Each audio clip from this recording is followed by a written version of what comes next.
এই মুহূর্তে খবর পাচ্ছি এসএসকেএম হাসপাতালে রোগী মৃত্যুকে কেন্দ্র করে চূড়ান্ত উত্তেজনার পরিস্থিতি তৈরি হয়েছে।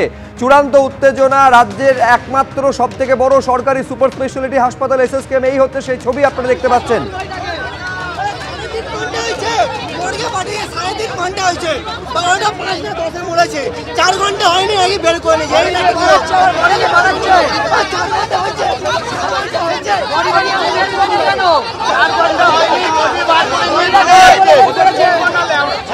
সরাসরি হিন্দলদে আমাদের সঙ্গে রয়েছেন হিন্দল।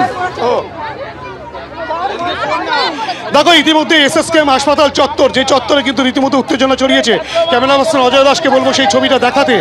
এই যে কিশোর, সেই কিশোর কিন্তু গতকাল থেকে বাড়ি থেকে নিখোঁজ ছিল এবং তার পরিবারের সদস্যরা যেটা বলছেন যে এই কিশোর কিন্তু প্রত্যেক দিন রবীন্দ্র সরোবর এলাকায় সে ক্রিকেট প্র্যাকটিস করতে আসতো এবং সে কিন্তু গতকাল সেরকমভাবেই বাড়ি থেকে বেরোয় ভোরবেলা, কিন্তু রাত পর্যন্ত না ফেরার কারণে তখন কিন্তু পরিবারের সদস্যরা কলকাতার প্রগতি ময়দান থানায় যায়। কলকাতা পুলিশের অন্তর্গত প্রগতি ময়দান থানা, সেই প্রগতি ময়দান থানায় অভিযোগ জানাতে যায়। প্রগতি ময়দান থানার পুলিশ কোনো অভিযোগ নেয়নি। টালিগঞ্জ থানায় যায়, টালিগঞ্জ থানার পুলিশ কোনো অভিযোগ নেয়নি। রবীন্দ্র সরোবর থানায় যায় এবং বিভিন্ন জায়গায় বিভিন্ন থানা কিন্তু তাদেরকে ঘোরাতে থাকে এবং আজকে কিন্তু মিনাকা অঞ্চলে এই যুবকের দেহ পাওয়া যায়, অচৈতন্য অবস্থায় পড়ে থাকতে দেখা যায় এবং এসএসকেএম হাসপাতালে নিয়ে আসা হলে চিকিৎসকেরা মৃত বলে ঘোষণা করেন এবং তারপরেই কিন্তু রীতিমতো সেই দেহ ঘিরে রীতিমতো বিক্ষোভ দেখাচ্ছেন পরিবারের সদস্যরা যে ময়না তদন্ত করতে পারবে না। একবার শুনবো কি অভিযোগ।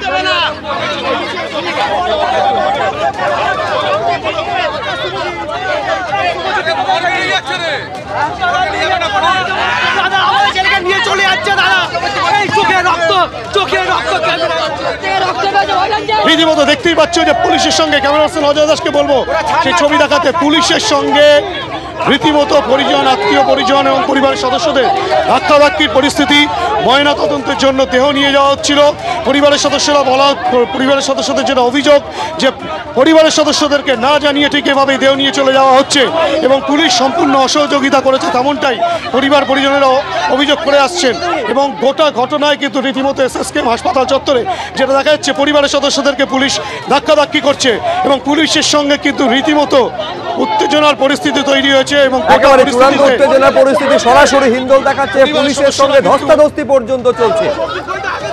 বাচ্চা ছেলে, সে দিনের বেলা আসছে কোচিং করতে আসবো, যাই করতে আসুক, সেই ছেলেটা কিডন্যাপিং হয়ে মার্ডার হবে। তাতে পুলিশকে প্রগতি থানাকে জানাবার পরে প্রগতি থানা সেই জায়গায় চেপ নিতে পারতো। প্রগতি থানা নিশ্চয়ই জানে ওই অঞ্চলে কী হয় না হয়, পুলিশ তো নিশ্চয়ই জানে। তা পুলিশ অন দ্য স্পট যদি কিছু ব্যবস্থা নিত তাহলে সেই জিনিসটা এত বড়। সকাল থেকে ছেলেটা খুঁজে পাচ্ছে না। ওর সায়েন্স সিটিতেই নেমে বাস পাল্টে করে রাজবাড়িতে রবীন্দ্র সরোবরে খেলতে আসে, টালিগঞ্জের রবীন্দ্র সরোবরে খেলতে আসে। এই অনুমান করে আমরা ভেবেছিলাম যদি আশেপাশে কিছু যদি হয়, আমরা সারা রাত্রির ওর মামা আমরা 4-5 মিনিট সারা রাত্রির বাইক নিয়ে আমরা অন দ্য স্পট মিনাকা রাস্তা খোঁজাখুঁজি করেছিলাম। হ্যাঁ, 5 চিন্তাই করেছি আমরা, যদি এইগুলো কারা করলো নিশ্চয়ই তার লোকাল থানা বা আশেপাশে কারা চিন্তাবাজ কারা কিছু করে তো নিশ্চয়ই ওখানকার লোক জানায়। সেটা তো ওই বলেছে যে মাছ পাওয়া যায়নি, এইটুখানি আমাদের বললো।